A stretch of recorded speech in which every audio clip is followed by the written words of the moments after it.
via satellite from Hollywood. The Album Network presents the world premiere broadcast of Peter Gabriel's Us. I'm Redbeard, and Peter Gabriel will be joining us in just a few minutes to talk about the making of his brand new album, Us. Plus, we're going to world premiere 6 new songs. We'll also play a couple of old favorites from Peter's previous solo albums. But first, let's set the stage.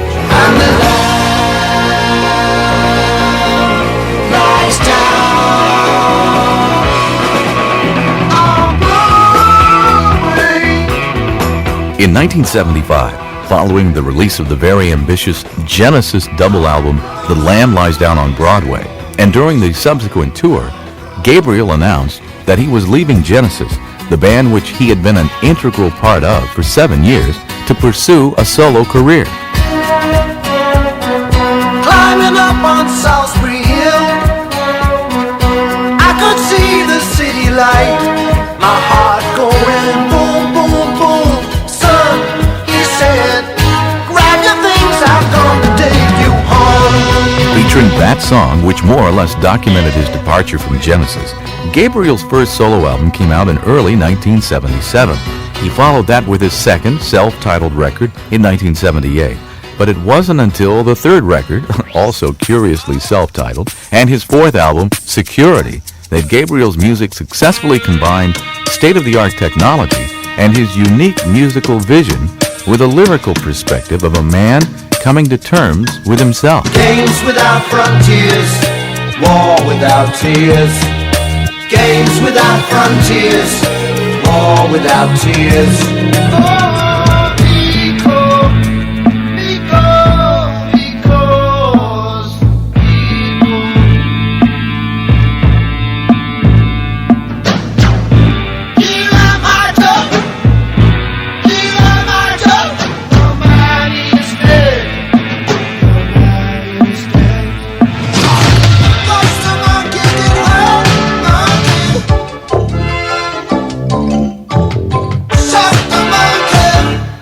A double live album documented the 1982-83 tour, and Gabriel followed that with his first venture into movie soundtracks with the film Birdie.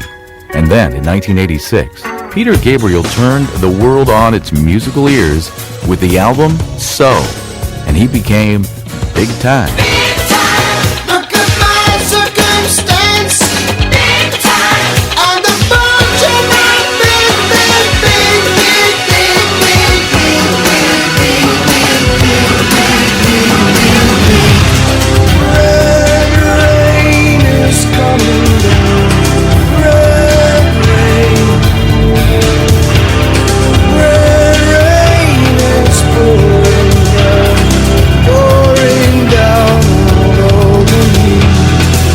Before working on his next studio album, Gabriel got involved with the soundtrack to the film The Last Temptation of Christ.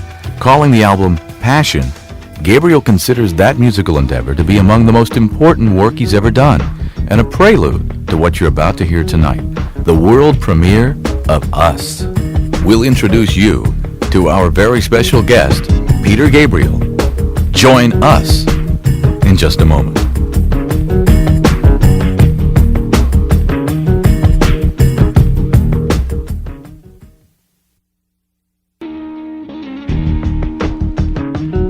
Welcome back to the world premiere broadcast of Peter Gabriel's new album, Us. I'm Redbeard, and we're coming to you live via satellite from Hollywood, and we have an intimate audience here of Peter Gabriel fans from around the country.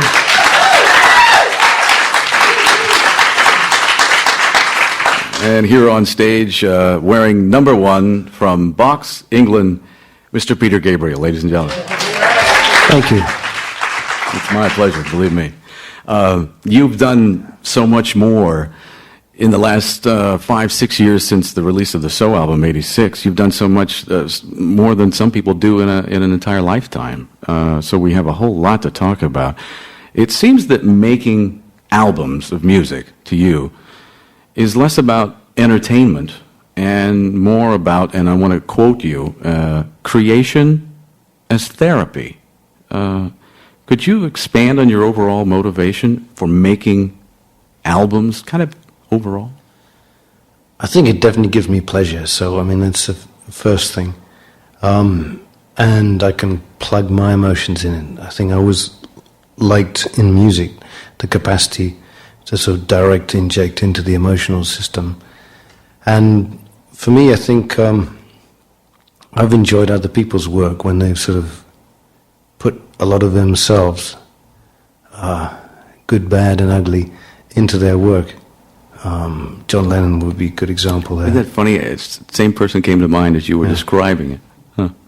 So, I mean, I think that has fed me, and so, you know, I try and put enough of myself in my own work, and I think this period particularly was a period in which my marriage broke up, and I had another intense relationship which didn't work out, and then I had to look at what it was in me that was causing these things not to work, and did about 5 years of therapy, initially in a couples group and then in a singles group. And although I think I still carry around a lot of the same stuff that I had before, I think I have now some tools of dealing with them. And so this was sort of dominant in my life in this last few years, and therefore I felt I should put some of that in the music. And I started with 23 different song ideas on this record. How many? Well, I mean, I say ideas, they're just sort of sketches in some cases. There's 23, but Wow. so it wasn't all writing about this stuff, but it seemed to be focused that way, so I ended up putting together or finishing off more of the songs that fitted the personal direction. Now, continuing on that theme as creationist therapy, therapy for whom? Well, I think initially therapy for me, in a way, that I can put all the suffering and misery that I go through and put it into music and then flush it out in the world and walk away smiling. But isn't that remarkable? I've always thought that Woody Allen and Mel Brooks were probably two of the sanest people in the world, because when you go see their films, all their neuroses or all of their just absolute insanity comes out on the screen, Yeah. and we pay for it. Yeah, Which in therapy, of course, it's the other way around. right. Right. I think it feels good for me to do it. In England, much more than in this country, any sort of work on the mind or therapy is still stigmatized, and people are afraid and embarrassed about it, as I was before I did it. So I made a conscious decision, you know, to sort of to talk about it and put it into the work. And in fact, in this first video of Digging in the Dirt, there are 3 words which grow out of the ground. The first one is dig, the second one is help, and the third one heal. And in some ways, that symbolizes what I pictured for the record. Now, according to some of the literature I got from your record company here in the States, you mentioned the first song and video that we've seen so far from the New Us album is Digging in the Dirt. It's reported that the song grew out of a project about death row inmates. Is that correct? And what project and how were you involved? This was just an outline of an idea that I was working on. Through Amnesty, I got involved with some of the people on death row, and I'm very strongly against capital punishment. I think it really belongs in the dark ages. It's never reduced crime in any place, and there's some suggestion that, in fact, the excitement around an execution actually increases crime. Violence breeds violence? Yeah, that's what I believe, and particularly state-administered violence. You know, I understand the passion and desire for revenge from the victim's family, and fully sympathize with that. But there's some very interesting work being done over here with the families of murder victims being put together with the families of the murderers.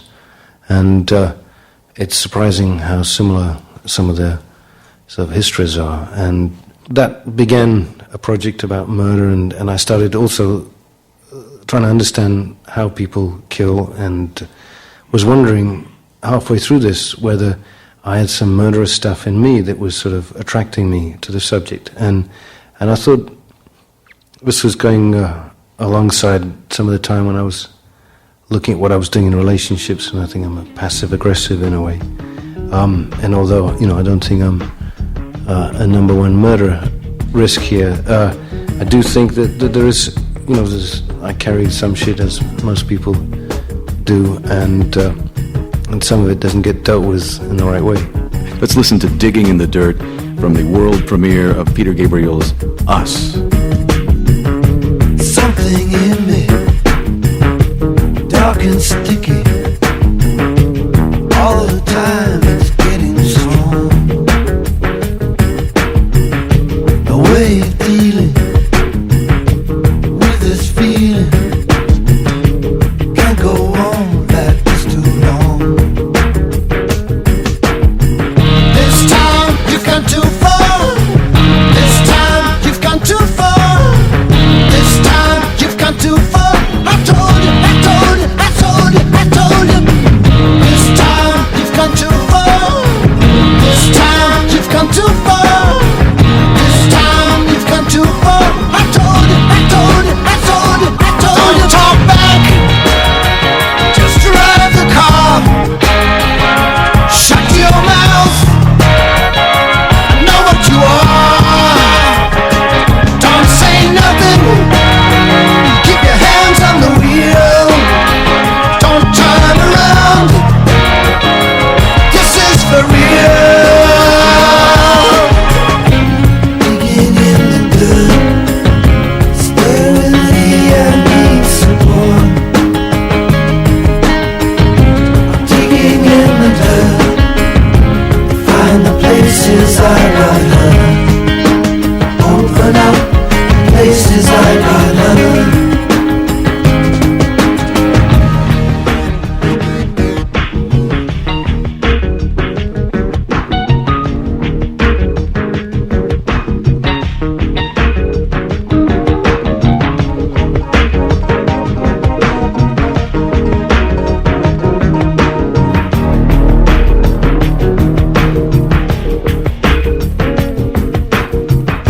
The more I look, the more I find. As I close on in, I get so blind. I feel it in my head, I feel it in my toes, I feel it in my sex, that's the place it goes. This time you've gone too far. This time you've gone too far. This time you've gone too far. I told you, I told you, I told you, I told you. This time you've gone too far. This time you've gone too far. This time you've gone too far. I told you, I told you, I told you, I told you. Don't talk back. Just drive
Peter Gabriel from the world premiere of the album Us, that's Digging in the Dirt, and the line goes, to find the places we got hurt. Sounds like a pretty succinct layman's appraisal of psychotherapy.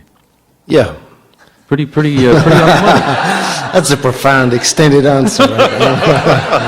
I actually was on an interview show in New York recently, and there was a famous Japanese monkey, and he had two boards, one marked yes and the other marked no. And I did think of bringing those along to this interview. I may have hit you with one of those boards. I'm Redbeard, and we're talking with Peter Gabriel about his new album, Us. We'll discuss the contributions of your longtime core band a little later on, but tell me about the diverse cast of musicians that you've assembled to record this album, Us. What countries are represented, and how did you find this international cast of characters? Well, I'm very lucky that I found a lot of them just by looking out the window. How do you mean? Well, we've got a setup now which is not originally by design for my benefit, but it has worked that way. 12 years ago, we started a thing called WOMAD, which was a festival of world music, really. WOMAD stands for World of Music, Arts and Dance. And at that time, a few of us were getting enthusiastic about the music that we were hearing, and it was impossible to find in record stores, it was impossible to read about, see on television, etc. So we thought of putting a concert together, which could perhaps grow into a festival to include rock bands and musicians from around the world. So, I mean, on the rock side, it included people like Simple Minds and Echo and the Bunnymen, myself, and quite a few different musicians. And then this thing, we started to putting records out, and it very nearly went under the first year, which was the one that I was primarily involved with. Sort of idealism, I think, overran practicalities a little bit. But they've kept it going. It's now functioning in 14 countries, and the offices are on the same side as the studio. And we also have a small label now, Real World Records, where we get artists from many different countries to come in. And they were coming into this festival and unable to get deals. So it was partly for that reason and for the fact that I was building this studio that we started to get the record label together. So long and short of it is that probably as many sort of touring musicians from other countries come through our little village as come through London. Wow. So it's extremely fortunate. And sometimes it'll just be as simple as the Egyptian percussionist Hossam Ramsey, for instance, was just coming by to say hello one day, and so we put another tape up and got him to play a bit of percussion. And then there was the Russian choir, Dmitry Prokofsky, who we'd heard for the record label. They did this fantastic recording, and so we asked them to do a bit of singing for us. The duduk, which is this Armenian instrument, which is absolutely extraordinary and soulful sound.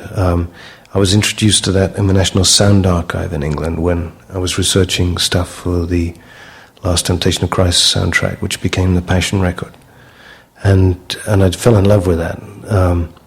And supposedly, they say this one instrument contains all the suffering of the Armenian people. Oh. And if it's played properly, can induce tears. Mm. So I thought, the world needed a few more tears, so I hired him straight away.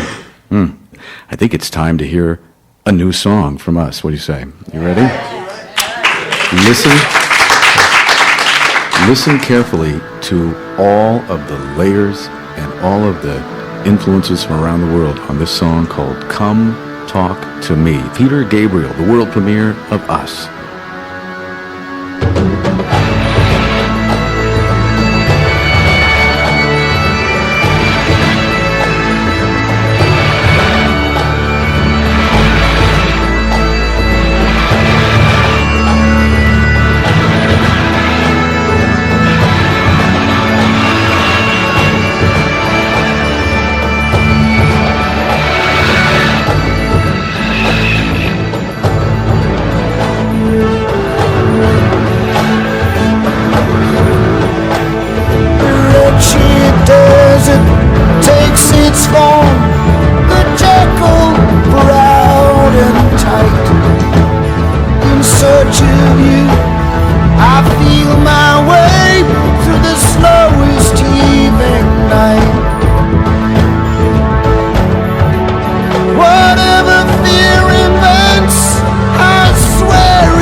we're both on the same damn side. All the barriers blown away. I said, please talk to me. Won't you please come talk to me? Just like you used to be. Come on, come talk to me. I did not call to steal. You saw me, and you show me how you feel now.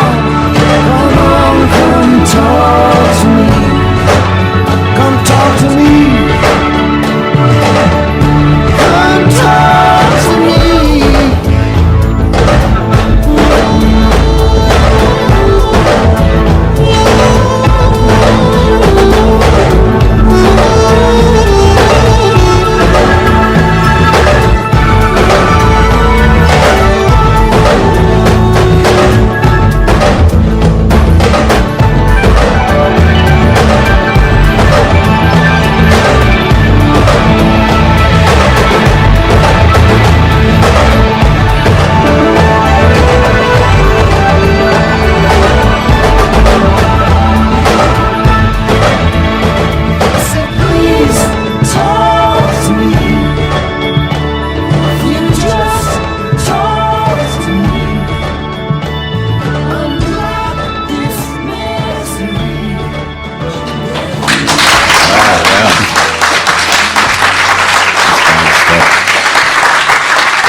I might add, that's spontaneous applause. No one told them to clap, right? No, that's great stuff. I did pull up a sign, but no one told you.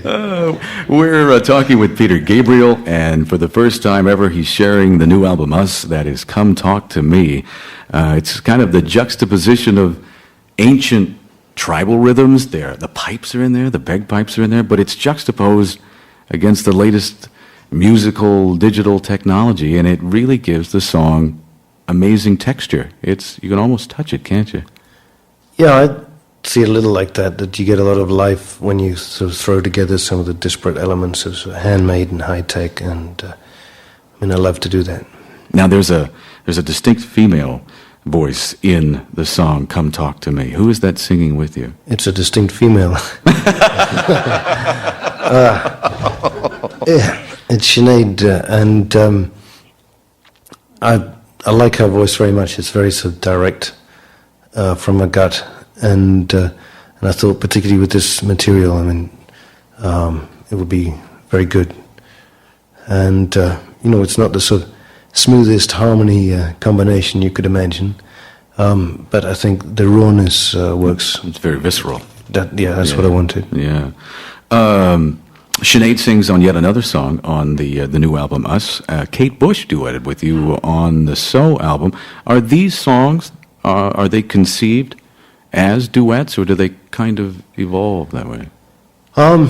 It sort of goes that way, really. It was more, for me, I know when I'm listening back, I get bored of my own voice after a certain period, and I think I try and get the stuff right so it'll stand up to a few listens.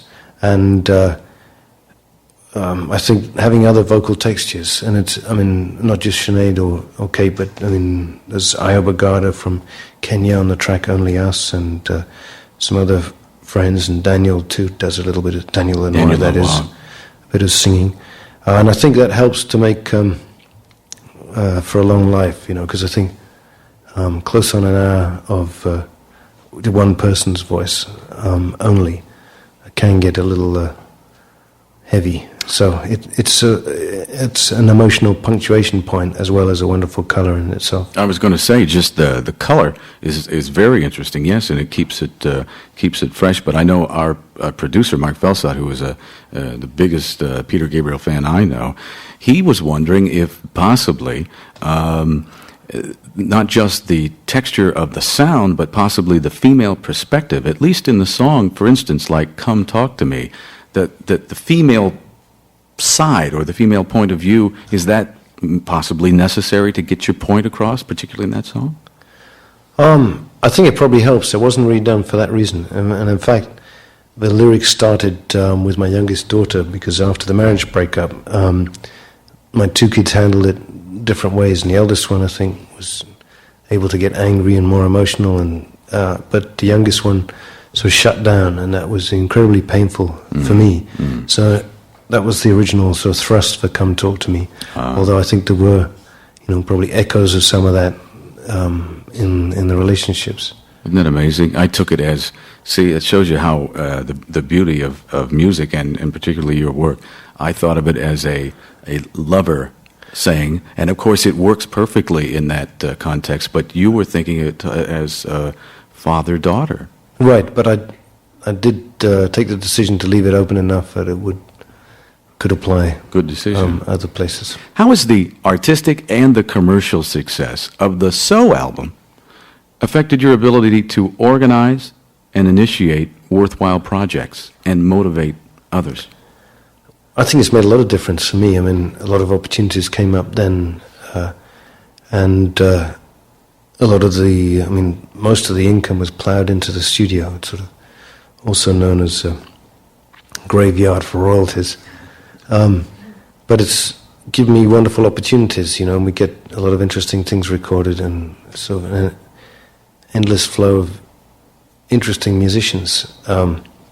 And quite often it's spontaneous. There was a Mongolian group that got stuck in Wales, and someone said they were doing great things, so we invited them down the next day. Then there was a great Cuban vocal group called Grupo Sampling, who likes those 6 Cuban Bobby McFerrins, and wow, they were. We just saw them one day, and they got them down that evening in the studio. So it's, sometimes you get recordings you can use out of it, sometimes you don't, but it's great making those connections. Here's a cut from the So album that you all know really doesn't need much of an introduction. This is Sledgehammer from the multi-platinum album So.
You could have a bumper car bumping. There's amusement never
is the new stuff. This is the new stuff. I go dancing. You go dancing. To show for me. Show for me. I will show for you. Show for you. Show for me. Show for me. I will show for you. Yeah, yeah, yeah, yeah, yeah. Show for me. Only you. You be coming through. Show for you. I'm gonna feel that power. I feel that power. I've been feeling the river. I've been feeling the river. Gonna feel that power. Hey, building you. Come on, help me through. Come on, help me through. Yeah, yeah, yeah, yeah, yeah, yeah. I've been feeling the river. I've been feeling the river. That, of course, Sledgehammer from the multi-platinum album So from 1986. We've got more conversation and more new songs from the new Peter Gabriel album, Us, when the world premiere broadcast of Us continues right after this time out.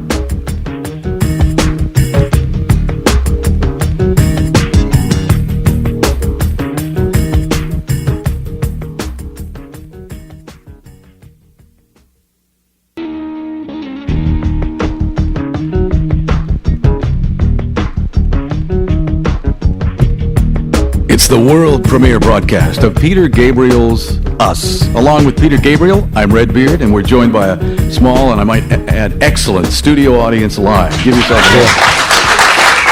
We've got Peter Gabriel fans representing parts of North America, and we're certainly glad to have you listening at home as well. You know, Peter, when I first became a fan of yours, you were writing and singing predominantly fantasy scenarios as the vocalist and lyricist of early Genesis. At what point did reality become more intriguing than fantasy as song subjects? It's probably to do with getting older too. I think I was just very caught up with dreams and that world, which still resonates strongly for me. But I think the hard facts have played a bigger part for me, and I felt more able to address them directly. Fantasy morality plays like fairy tales can be nonetheless very useful in learning about the real world. Would you agree? Definitely. I mean, I think as many other cultures have valued storytelling more than we do at this time. Can you tell me the historical basis for the fairy tale, and you're going to laugh, but it's The Princess and the Frog.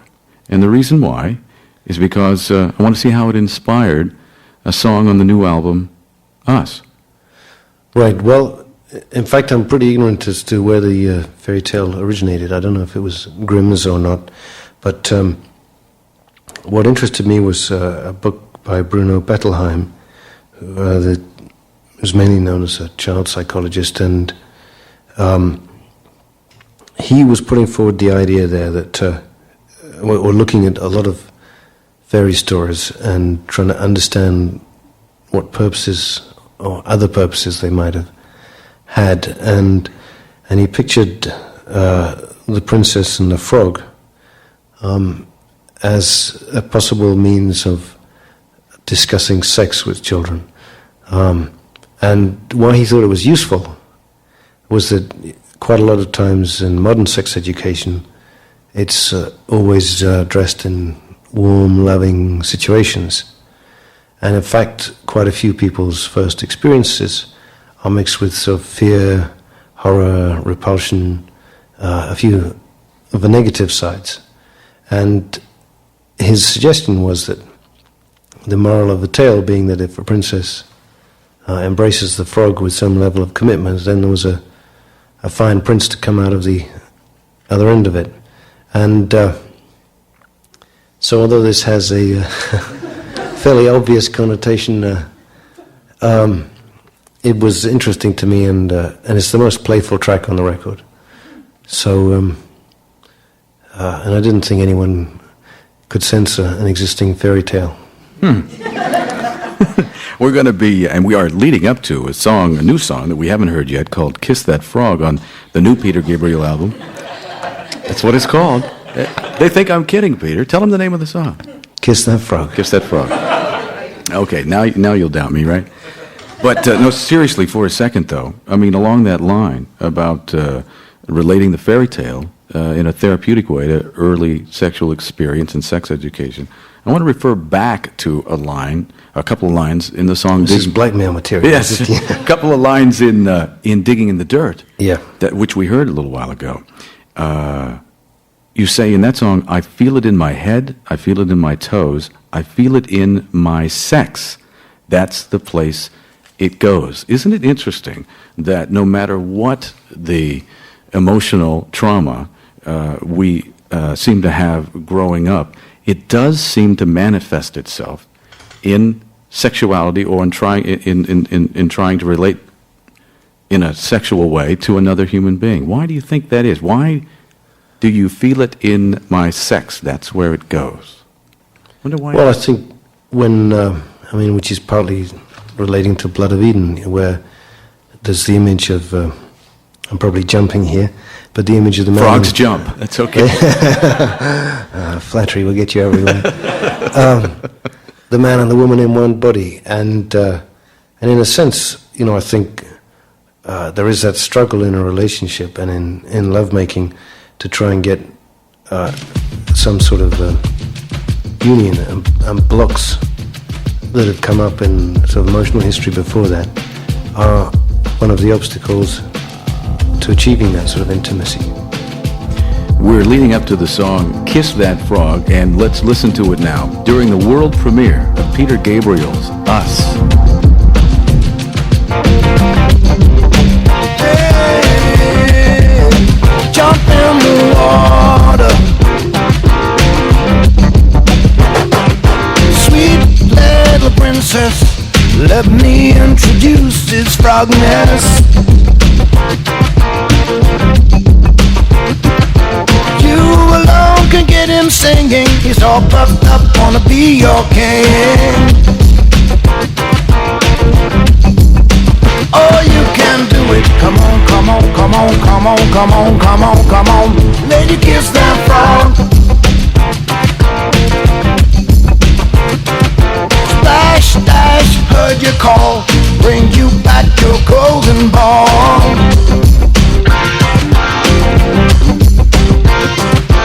He's gonna dive down in the deep end. He's gonna be just like your best friend.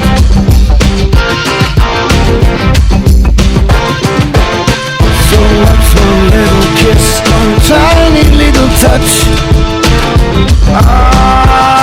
He's wanting it so much.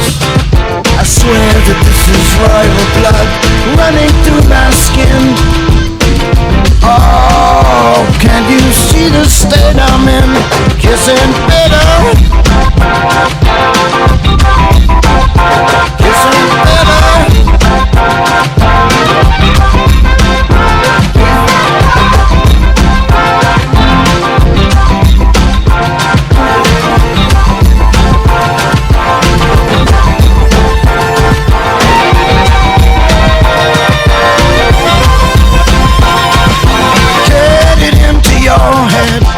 Living with you, he sleeps in your bed.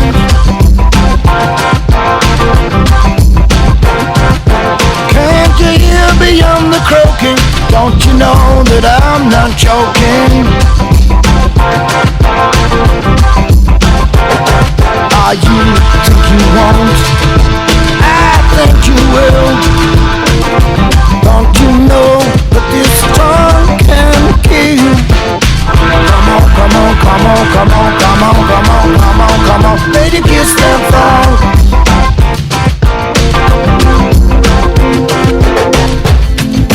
Let him sit beside you. Eat right.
Peter, they didn't believe me. It's called Kiss That Frog.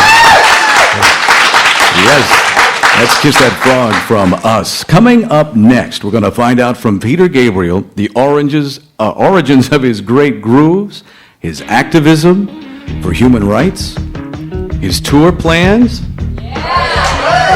and more unreleased songs from us. I'm Redbeard. We're coming to you via satellite from Hollywood. We'll have more in just a moment.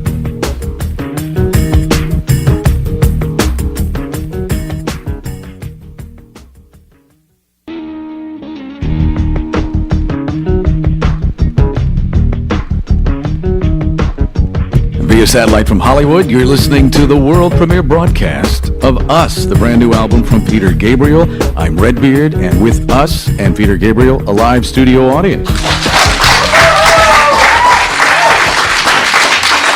And certainly thank you at home for joining us as well. I've been dying to find out, what's the basis for your propensity for the great groove? Where and when did your earliest interest in funk emerge? I started off as a drummer, not a very good drummer, but I think age 7 I was delighted to get an old tom-tom for the princely sum of £10, and that was About 20 bucks here in America, right? Yeah. It was the highlight of my young life. And I started really trying to play drums, but independence of limbs was never really something I mastered. So I think I first performed the House of the Rising Sun at my school, and all my limbs went exactly together in time with the voice. The sun didn't rise, I guess. No, it didn't. It did improve a little bit from that, and in fact, I used to get some pleasure from working on the drum parts in old Genesis days, until we got a guy in who could really play them rather well. And what's his name? Yeah.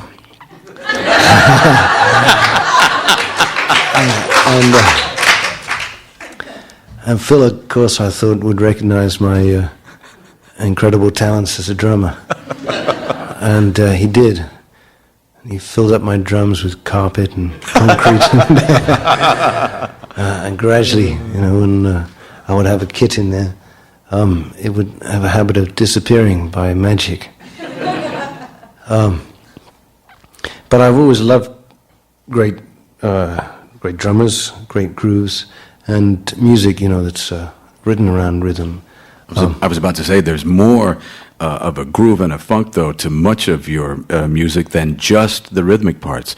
For instance, Digging in the Dirt, that guitar line that is played repetitively in the song is very funky. Yeah. Now, that's Leo from the Meters, too. So Leo Nocentelli? Yeah. Wow. So, as one of the kings of funk. So, wow.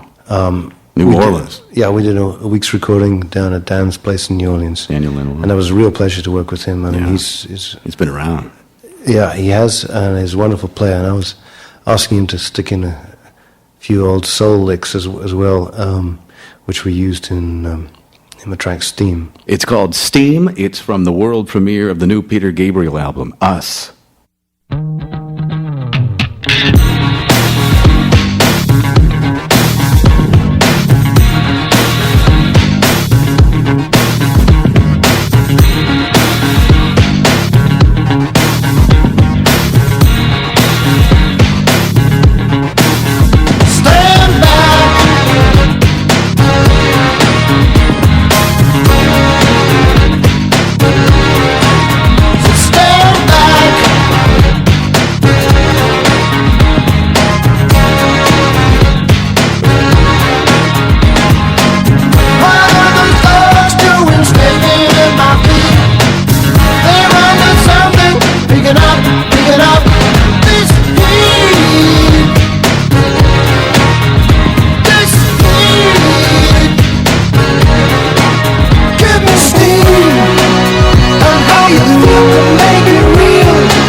track, you know the way back, but I know you. You know you're stripped from your pain. You know you're sinner from your saint. Whenever heaven's doors are shut, you get them open, but I know you. Give me steam, and how you feel can make it real. Real as any place you be. Get along with the dreamer's dream. Step back.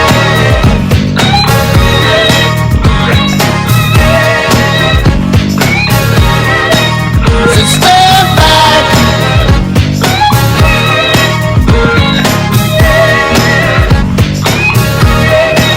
Can't you see I've lost control?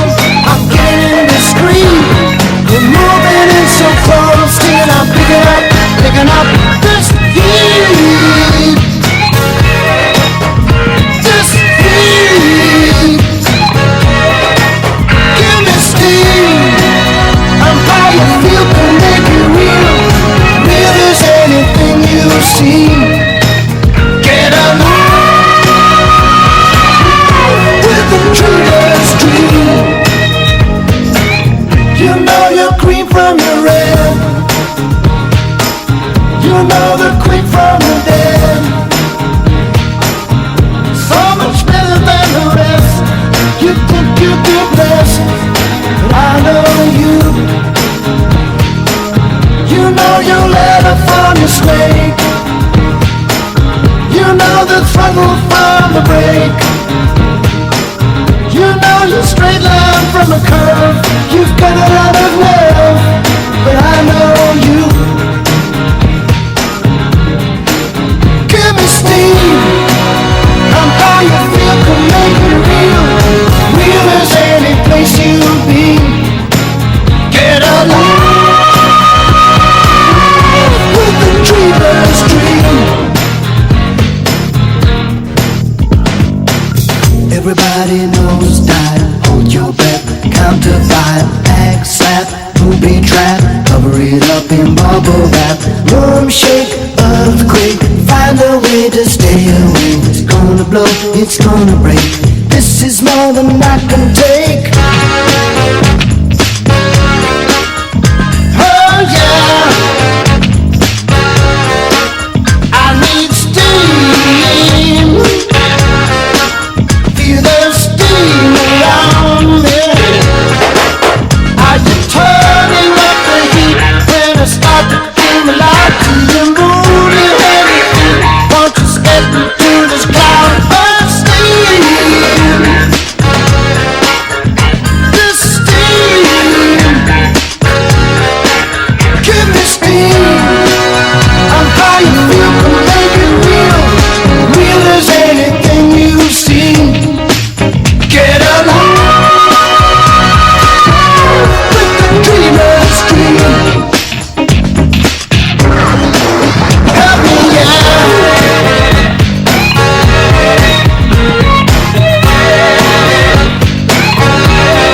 Ready to see like love down.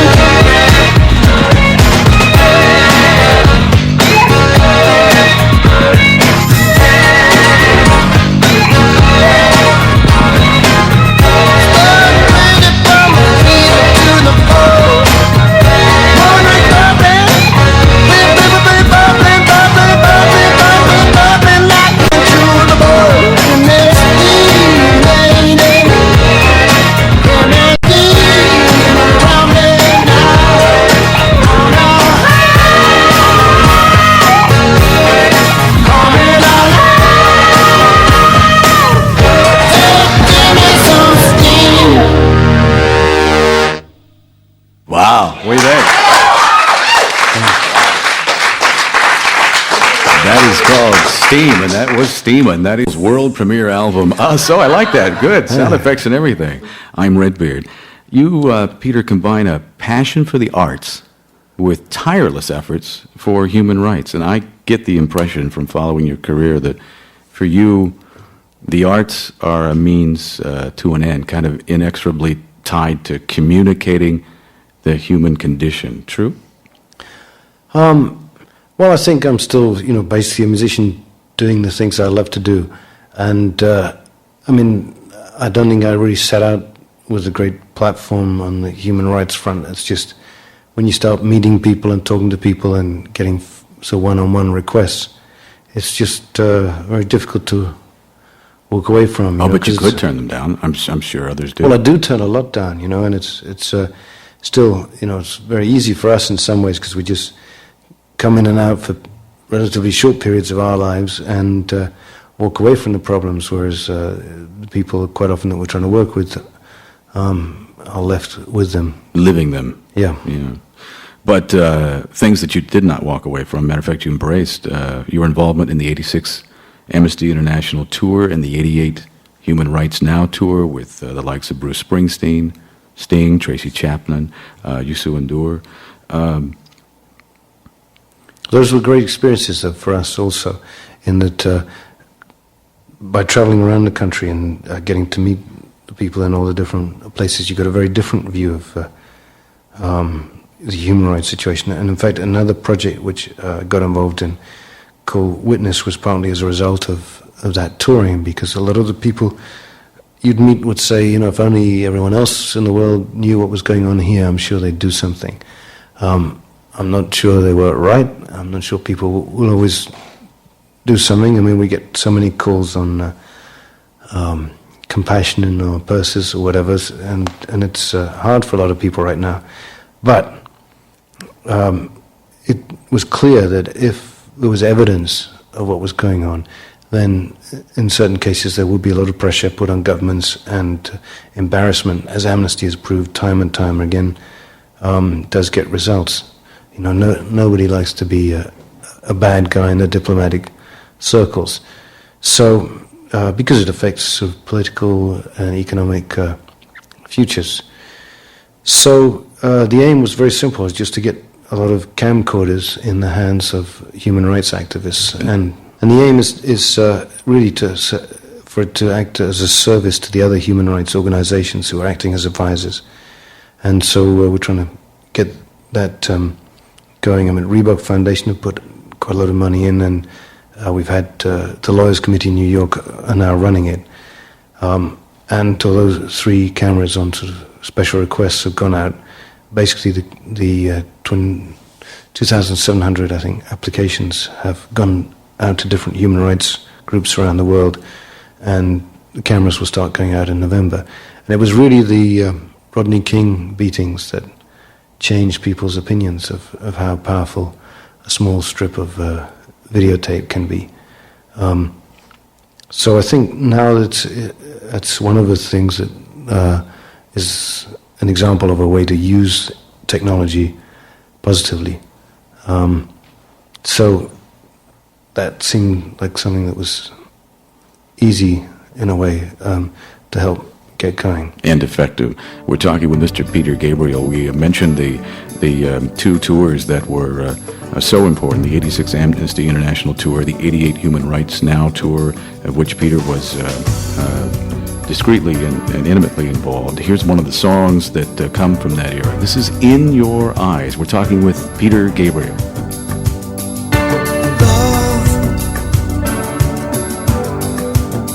I get so lost sometimes. Days pass and this emptiness fills my heart. When I want to run away, I drive off in my car. But whichever way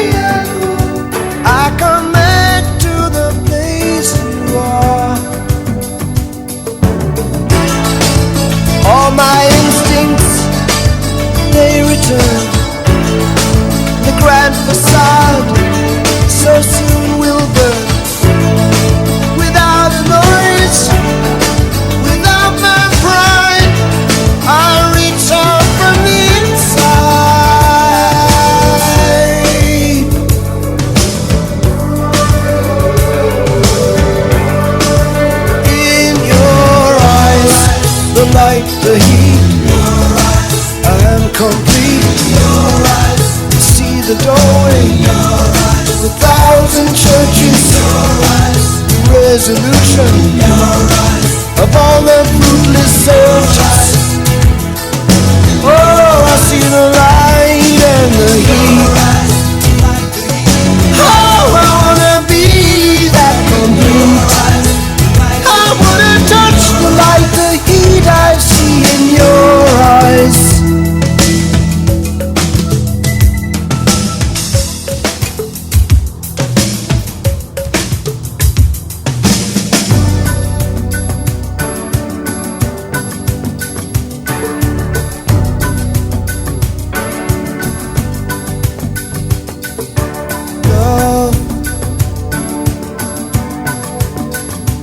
I don't like to see so much pain, so much wasted, and this moment keeps slipping away.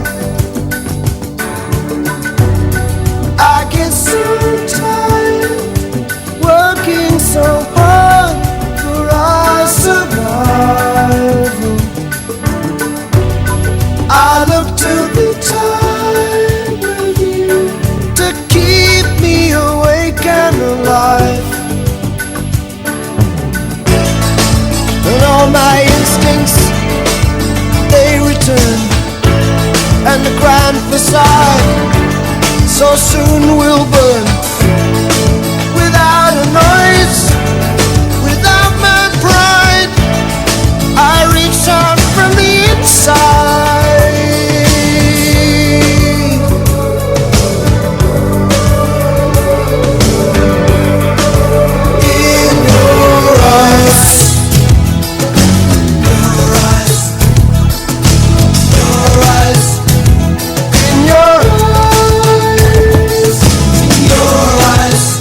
The heat, your eyes, I am complete.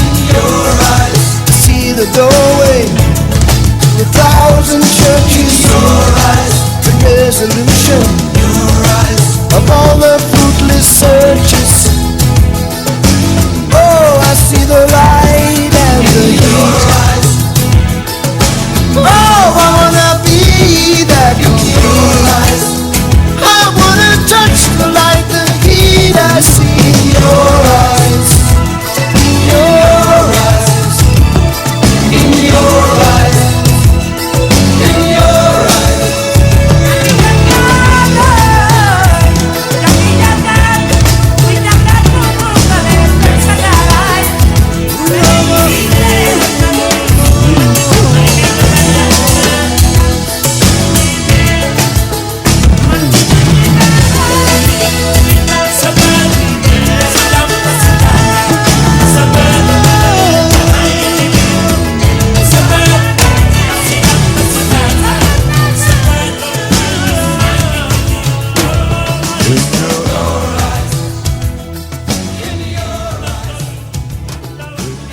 In Your Eyes. Peter Gabriel from the So album. Yeah, absolutely. I'm Redbeard, and we're visiting with Peter Gabriel, and we're going to listen to more songs from the Us world premiere. But just for a moment, while we're listening to that song, In Your Eyes, it brought back vivid memories from the last time I saw your tour in support of the So album. And if I may digress for just a second, for those that didn't get to see Peter Gabriel, I'm sure most of the people here in the audience have, many times.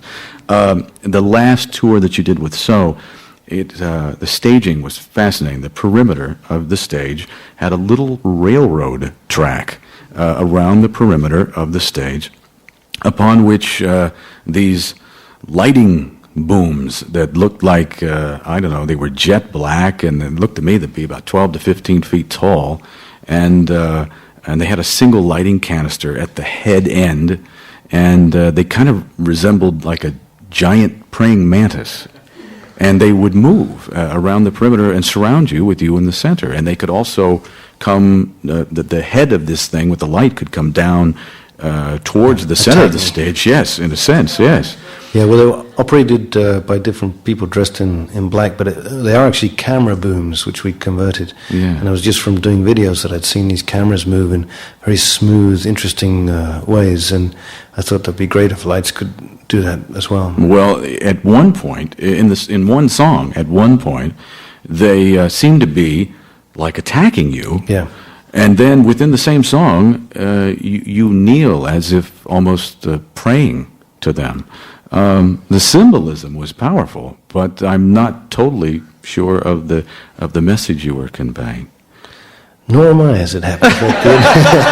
It was just a great effect, you know. But I think It was powerful. Yeah, I wanted Very these things to powerful. come alive, you know. And so sometimes they're aggressive, and sometimes they're loving. So Any comment? a bit like people. Yeah. Any comment on technology in our modern world there? Well, in a way, yeah. I think the first generation of technology quite often is sort of dehumanizing, a little stiff, and hard to get to grips with. But I'm very much a believer in the possibilities created by technology, and so I think the second wave can quite often actually help us and become much more sort of user friendly in a way. Another phenomenon that's developed into like a ritual in your live concerts is that of passing your body through the crowd, your weight supported by entirely by the hands of your fans, high above their heads. Now, how did that first manifest itself, and what's the symbolism there? Why first do it, and why continue to do it? Well, it's very hard to get fondled these days. You know? Good answer. How did that start? No, it started because I was frustrated sometimes when I went to see other shows, and you feel quite cut off from what's going on stage, and sometimes you get the impression that the people up there are going to do exactly the same things, whether you boo them or clap. And Good point. so I like to try and connect in whatever way I can, and I think again it's sort of perhaps another outgrowth of some of the psychological stuff I did, but there was one sort of exercise, trust exercise, where you fall backwards and with your eyes closed, Yeah. and trust someone's going to catch you. Yeah, we did that in theater, I remember, years ago. Right. Yeah. Mm. So it's a similar thing, and I just thought it would be nice to do that with the audience catching me. I think in San Francisco at one point they just cleared a large hole and slightly used goods were allowed to fall to the floor. But it's actually a great feeling, and The trust, the trust is implicit in leaving the stage and going, horizontally over the top of the floor of the concert with people holding you aloft. That's amazing. yeah. But you think about dieting sometimes. Okay, here's the big question that folks are sitting here in our live audience, and there are millions of people listening all over North America that want to know, will you be touring in support of the new album, Us? Yeah, I'm definitely going to be touring a good part of next year. That's the best news we've heard in about 6 years. You say this new album, Us, is about relationships. Logic would dictate that your efforts on behalf of large groups of people worldwide would be geometrically more difficult than a one-on-one relationship with a spouse or a father, mother, or a brother, sister, or son, daughter. But is that necessarily so? No, I think those are the hardest ones to get right.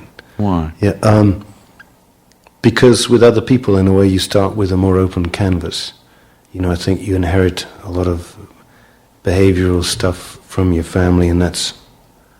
I think families are in some ways like living organisms with many heads, and they travel through generations.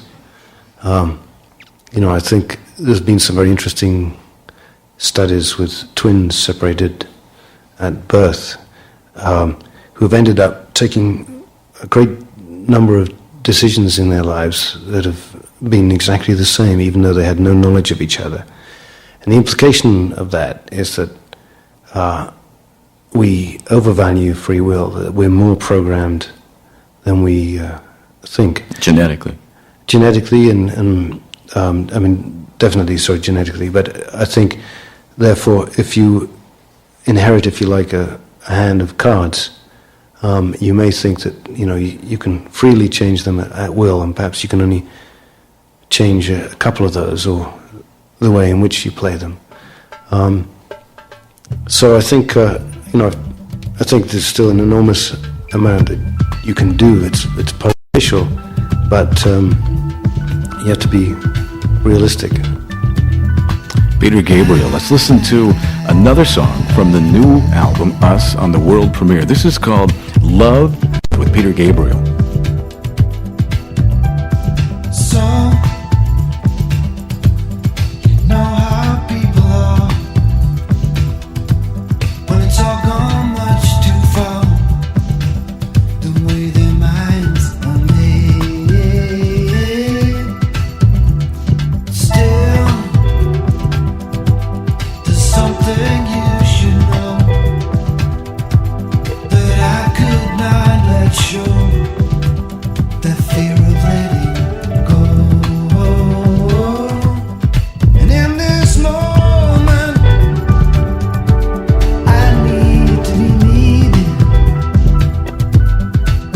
With this darkness all around me, I like to be light.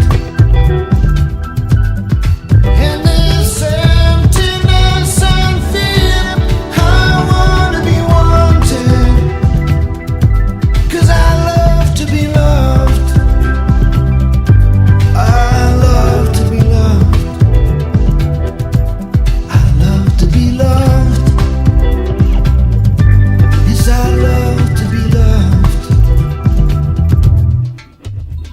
I cry the way the babies cry, the way they can't deny. The way they feel. Words, they climb all over you till they uncover you from where you hide. And in this moment, I need to be needed. When my self-esteem is sinking, I like to be light. In this emptiness I feel, I wanna be wanted. 'Cause I love to be loved. I love to be loved. I love to be loved. Oh, I love to be loved. This old familiar craving, I've been here before, this way of behaving. Don't know who the hell I'm saving anymore.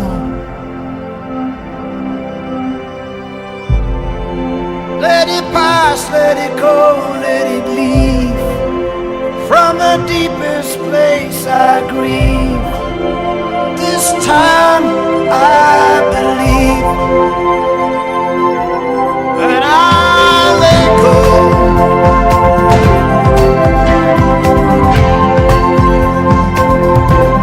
And I let go. I can't let go of it.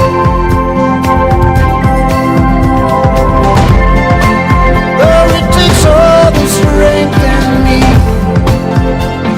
and all the world can see.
Peter Gabriel, brand new song again.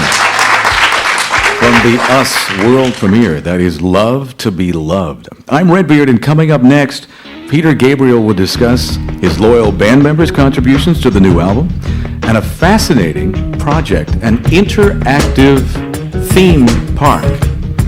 That's coming up next on the world premiere broadcast of Peter Gabriel's brand new album, Us, live via satellite from Hollywood. I'm Redbeard. Peter Gabriel and I will be back with more in just a moment.